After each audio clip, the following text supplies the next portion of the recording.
Bonjour. Comment influencer toute l'humanité? Est-ce possible? Est-ce vraiment le rôle du chrétien? Est-ce complètement utopique? Est-ce un rêve? J'ai été, il y a pas mal d'années, interpellé par un texte qui a totalement changé ma vision des choses et qui a fait exploser ma vie de prière dans la bonne direction, je crois. Ce texte est dans 1 Timothée, chapitre 2, versets 1 à 3. Voici à présent quelques recommandations, nous dit Paul. Je demande en tout premier lieu que l'on prie, que ce soit des prières d'adoration, des requêtes, des actions de grâce, qu'on intercède pour tous les hommes, sans oublier les chefs politiques, tous ceux qui sont au pouvoir et détiennent l'autorité, afin que nous puissions mener une vie paisible et tranquille, loin des agitations, étant libres de servir Dieu conformément à sa volonté. En toute dignité et honorabilité, une telle prière est bonne et utile au salut des autres. Elle plaît à Dieu, notre Sauveur. Depuis un certain nombre d'années, je sentais que mes cultes personnels, pourtant habituels, commençaient à prendre un peu de poussière. Je sentais que de plus en plus, je tournais en rond et ce qui au départ était enthousiasmant et frais devenait de plus en plus routinier. Ce soir-là, il m'a semblé que le Seigneur me disait « Reste, j'ai quelque chose à te dire. » Nous étions dans une grande campagne d'évangélisation à Genève, regroupant 300 ou 400 jeunes et de nombreuses églises. Et pourtant, ce soir-là, je suis resté seul devant Dieu et il m'a donné ce texte. Il semblait que le Saint-Esprit disait « Mais ce que je demande, avant toute chose, c'est que le chrétien prie pour tous les hommes. » Aujourd'hui, nous connaissons bien sûr ce texte, mais nous assistons surtout sur cette partie qui dit « sans oublier les chefs politiques ». C'est très important de prier pour les gouverneurs, les rois, les préfets et tous ceux qui détiennent l'autorité, nous le verrons. Mais le texte dit « priez avant toute chose pour tous les hommes ». Je me suis souvenu d'un livre qui relatait, qui donnait des informations géographiques, politiques, familiales, démographiques sur chaque pays du monde et qui donnait aussi des sujets de prière par rapport à ces pays. Et je me suis dit, si cette pensée est de Dieu, il serait bon que je mette 20 minutes à part chaque jour pour commencer à prier pour toute la planète, pour chaque pays du monde. J'ai vu au bout d'un certain temps que ce n'était pas mon idée, parce que ces 20 minutes sont devenues les 20 plus belles minutes de mes journées, pendant longtemps. J'ai commencé à aimer des pays dont j'ignorais jusque-là même le nom. Ma culture générale a été profondément renouvelée et enrichie. Mon intérêt global pour la mission a fait un bond en avant. J'ai commencé à avoir des exaucements précis qui m'ont enthousiasmé. Surtout, j'ai réalisé qu'aux yeux de Dieu, je n'étais pas appelé à être spectateur dans l'histoire de l'humanité, mais acteur. Et vous qui m'écoutez aujourd'hui, vous êtes appelés par Dieu, avant toute chose, à être un acteur dans l'histoire de l'humanité. Comment? En priant pour tous les hommes. Votre chambre peut devenir une rampe de lancement pour des missiles intercontinentaux de bénédiction. Des missiles de destruction, il y en a assez eu. Des missiles de bénédiction, Dieu en cherche, aujourd'hui au travers de vous. Paul, lorsqu'il arrivait en Italie, lorsqu'il était dans ses voyages missionnaires, voyait des paralytiques se lever, des personnes ressuscitées, des anges à l'œuvre, des dons missionnaires importants qui passaient d'une ville à l'autre, d'un pays à l'autre, des villes bouleversées par la puissance de l'Évangile, la parole de Dieu qui se répand de manière presque invincible, Dieu qui ajoute à l'Église chaque jour ceux qui sont sauvés. Quelqu'un a dit qu'il devait y avoir au moins 365, sinon plus, de conversions par année, puisque chaque jour, Dieu ajoutait non pas celui, mais ceux qui étaient sauvés. Pourquoi? Quel est le secret? Le secret, c'est un apôtre, c'est des apôtres qui enseignent avant toute chose à chaque nouveau converti à prier pour tous les hommes. Il y avait ainsi un réseau international très dense de prières.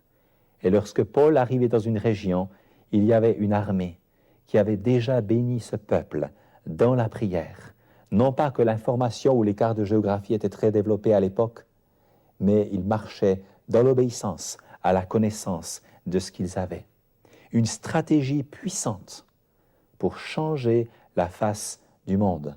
Dans 1 Timothée, chapitre 2, versets 1 à 3. Bien sûr, face à ce texte, il y a un choix à faire. Dieu a tant aimé le monde et il nous demande de l'imiter. Il aimerait que nous puissions aimer avec lui les Canadiens, les Boliviens, les Finlandais, les Gabonais, les Thaïlandais. La Bible dit dans Hébreux, chapitre 3, verset 6, « Nous sommes la maison de Dieu. Nous sommes sa maison. » Et dans Ésaïe 56, au verset 7, il est écrit, « Car ma maison sera appelée une maison de prière pour tous les peuples. » Je ne sais pas s'il y a la place sur votre carte d'identité ou sur votre passeport pour ce nom nouveau, mais j'espère qu'il y a la place dans votre cœur. Car ma maison sera appelée maison de prière pour tous les peuples. Vous êtes le temple du Saint-Esprit, vous êtes la maison de Dieu, vous êtes habité par celui qui a tant aimé le monde. Acceptez-vous aujourd'hui le nom nouveau que Dieu veut vous donner?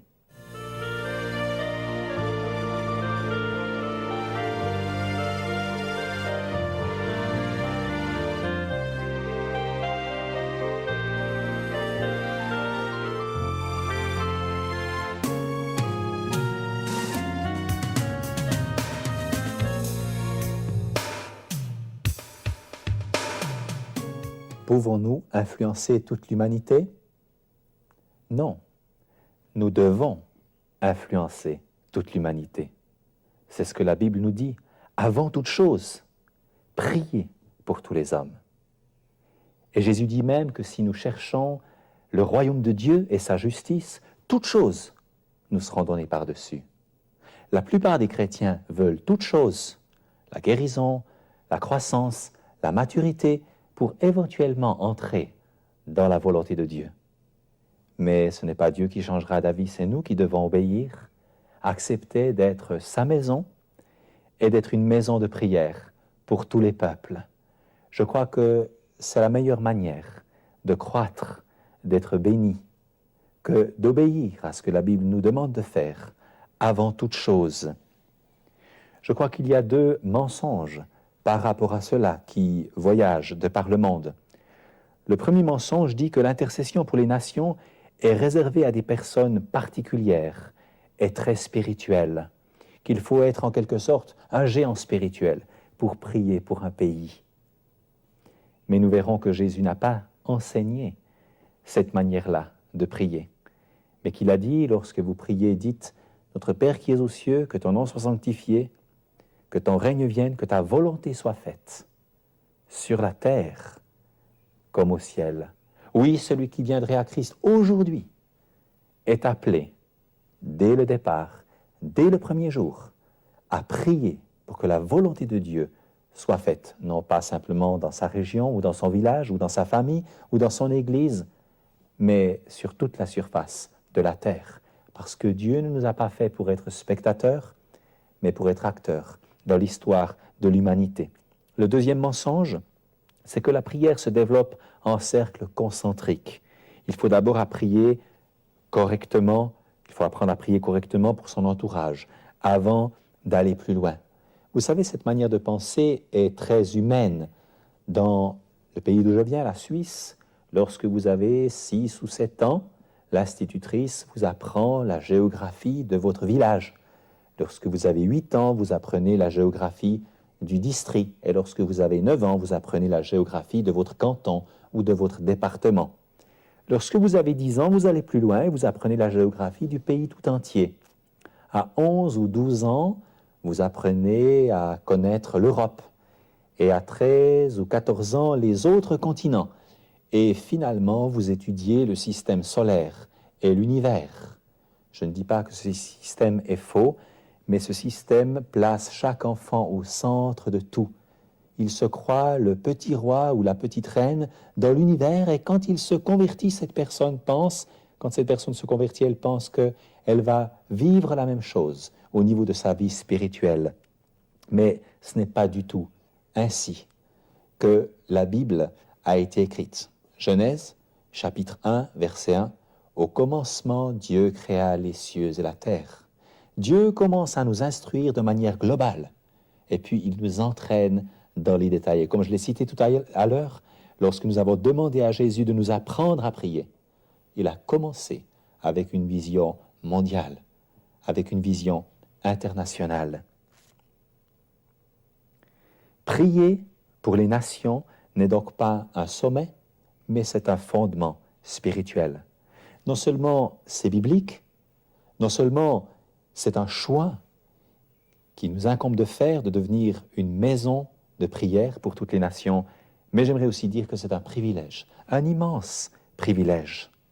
Si nous demandions une audience auprès d'un chef d'État, il nous faudrait peut-être des années de persévérance pour n'obtenir que quelques minutes de tête-à-tête. Et si nous voulions par nos propres moyens avoir une audience auprès du président des présidents, le Seigneur des seigneurs, le roi des rois, le chef de l'univers, il n'y aurait aucun espoir. Mais c'est lui qui prend l'initiative, c'est lui qui nous invite. Imaginez que la reine d'Angleterre vous envoie un billet première classe avec la British Airways pour faire votre connaissance. J'espère que vous accepteriez. En tout cas, pour elle, ce serait aisé de prendre cette initiative. Dieu nous demande d'entrer dans sa présence. Il a dit « Demande-moi et je te donnerai les nations pour héritage, les extrémités de la terre pour possession. » Le psaume nous dit « Entrez dans sa présence avec reconnaissance. Entrez dans la présence de Dieu. » Jésus a dit « Lorsque tu pries, va dans ta chambre, ferme ta porte, et ton Père qui voit dans le secret te le rendra. » J'aimerais dire que pour beaucoup de chrétiens, Dieu ressemble un petit peu à un chef religieux ou à un roi qui n'aurait pas réellement de pouvoir, sinon de signer les décrets que les ministres auraient décidés. Dieu n'est pas un chef religieux. Dieu a véritablement tout pouvoir dans le ciel et sur la terre, pouvoir qu'il a délégué à Jésus-Christ. Et il utilise ce pouvoir pour aimer le monde entier. Il a choisi d'utiliser votre prière pour influencer, pour agir dans ce monde qu'il a tant aimé. Imaginez que je me promène, imaginez plutôt qu'un chef d'État se promène dans un jardin, comme les jardins de l'Élysée pour la République française, avec un petit enfant de 4 ans, qui serait peut-être son petit-fils, sa petite-fille. Voici ce jeune enfant qui court et qui tombe et qui s'écorche les genoux et qui se met sur les genoux du président pour être consolé et qui pose des questions. Pourquoi est-ce que les coquelicots sont rouges? Comment est-ce que les nuages restent accrochés dans le ciel? Pourquoi je vous dis cela? C'est pour vous dire qu'il existe une relation de ce type-là avec Dieu, une relation de consolation, une relation de questions, une relation qui a sa place. Mais un chef d'État comme le président de la République française a aussi besoin de se promener dans le même jardin avec des gens qui accepteront de parler de ce qui le concerne. La France, les problèmes, les victoires, les solutions, les défis. Dieu cherche aujourd'hui, comme lorsqu'il se promenait dans le jardin avec Adam et Ève, des hommes et des femmes remplis de son esprit avec lesquels il pourra se promener, des hommes et des femmes qui ne seront pas entièrement préoccupés d'eux-mêmes, mais des hommes et des femmes qui diront « Seigneur, comment puis-je aimer aujourd'hui avec toi l'Afrique, l'Argentine, la Chine, la Russie, la Finlande, tel ou tel peuple. » Dans quelques instants, nous irons plus loin pour voir comment entrer pratiquement dans cette perspective extraordinaire, dans ce privilège immense d'un rendez-vous personnel et quotidien avec notre Père qui a une préoccupation essentielle, le monde qu'il a tant aimé.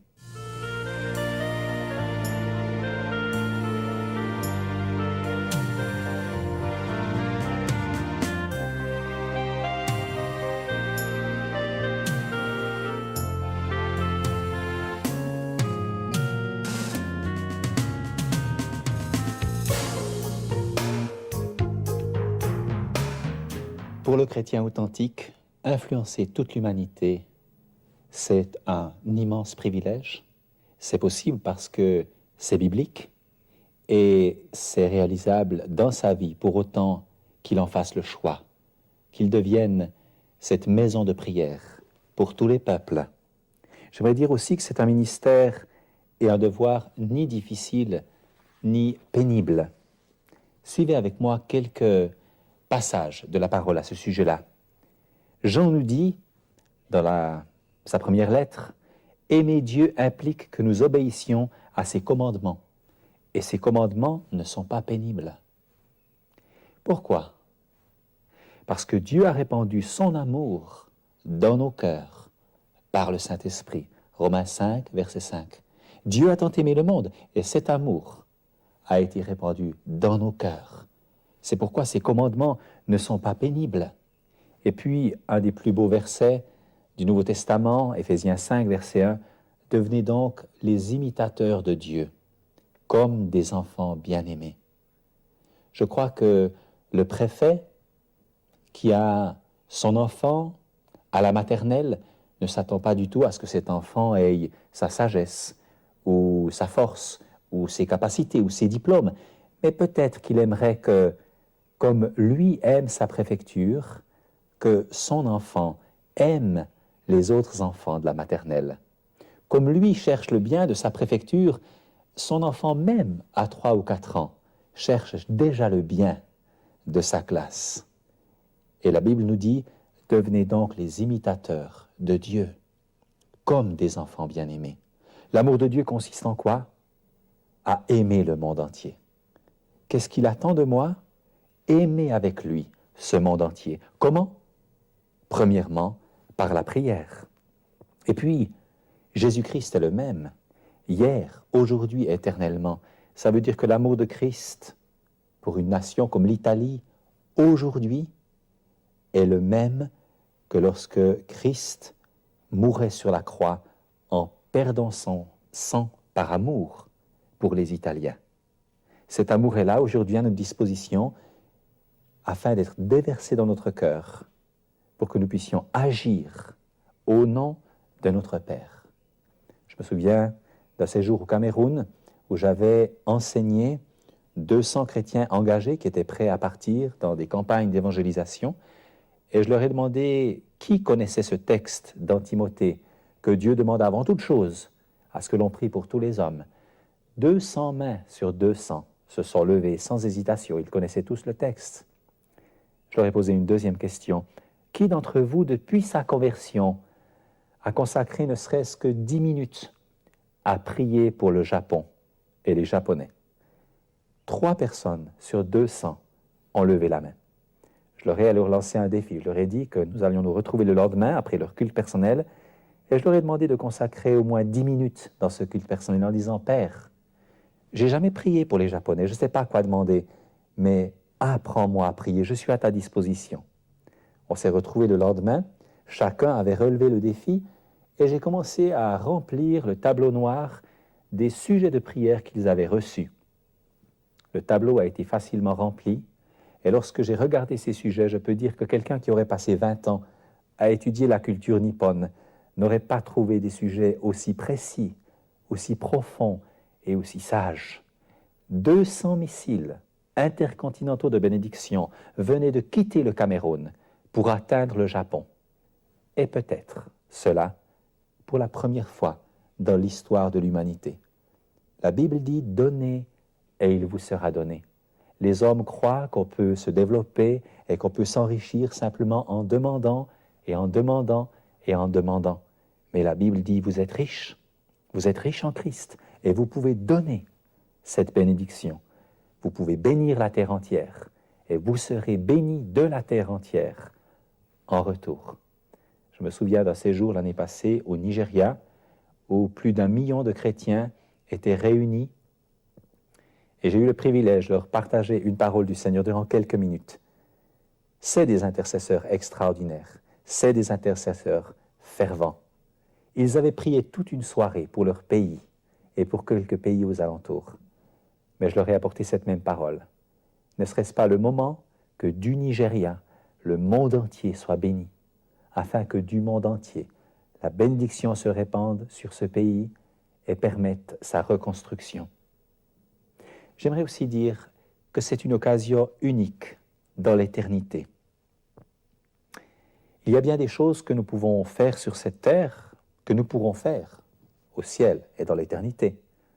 La communication, l'amour, la louange, l'amour que nous avons les uns pour les autres, l'adoration pour Dieu et la créativité infinie et infiniment plus grande encore que sur cette terre. Si avec nos mains nous pouvons faire des milliers de métiers différents, à combien plus forte raison l'éternité sera-t-elle intéressante?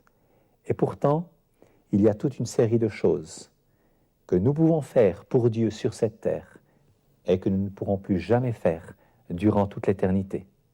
Notre obéissance céleste ne remplacera jamais notre obéissance terrestre. C'est ce que j'aimerais vous dire dans quelques instants.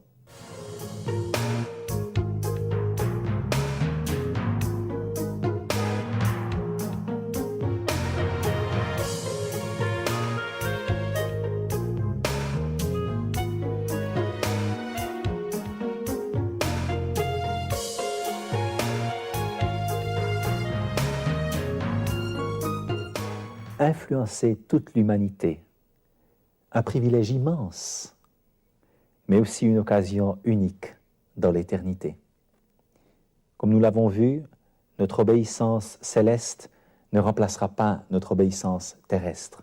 C'est maintenant qu'il nous faut obéir. Il sera trop tard devant Dieu de dire « si j'avais compris que la prière avait une telle efficacité, j'aurais prié.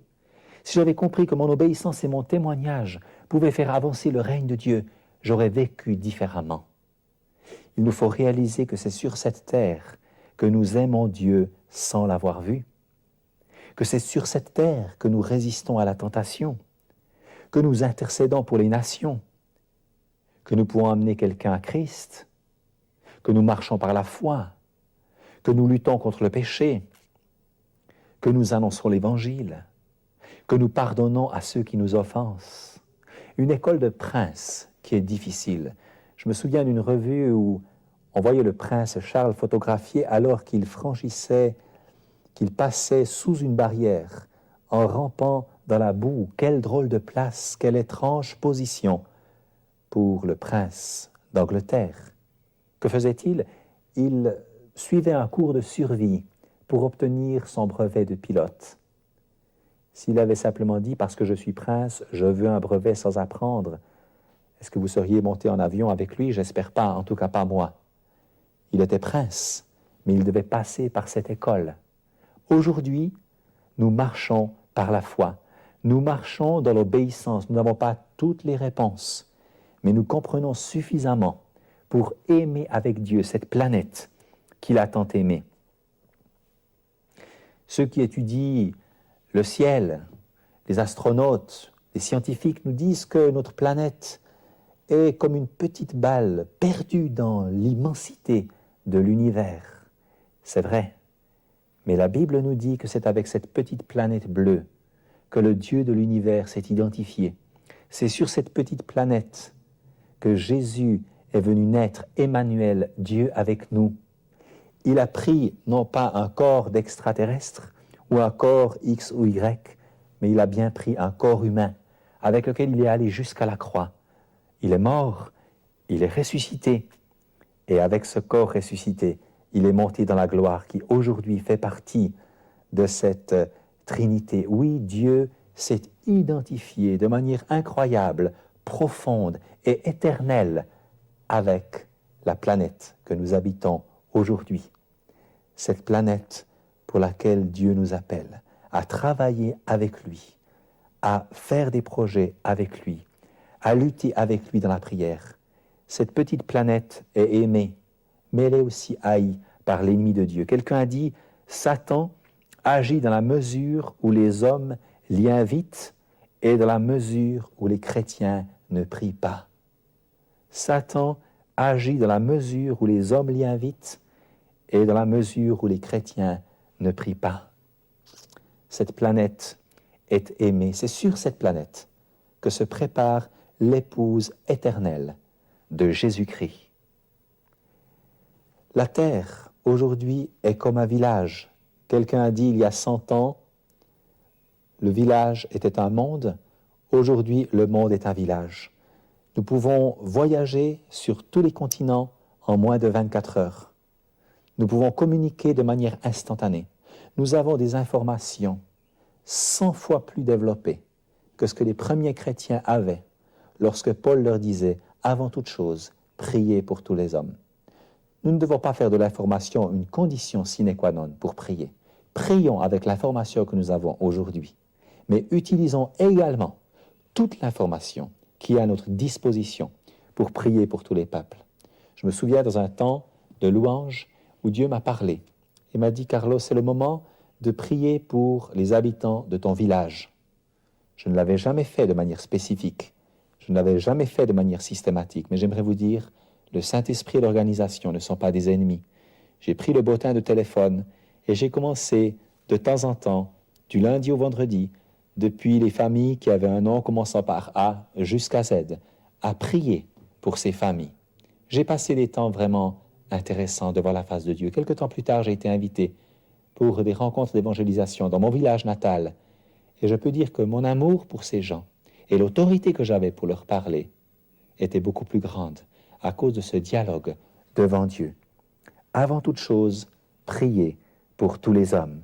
Oui, notre planète disparaîtra un jour. Alors je vis un nouveau ciel et une nouvelle terre. Le premier ciel et la première terre avaient disparu. C'est écrit cela dans l'Apocalypse. Et Jésus a dit, le ciel et la terre passeront, mais mes paroles ne passeront point.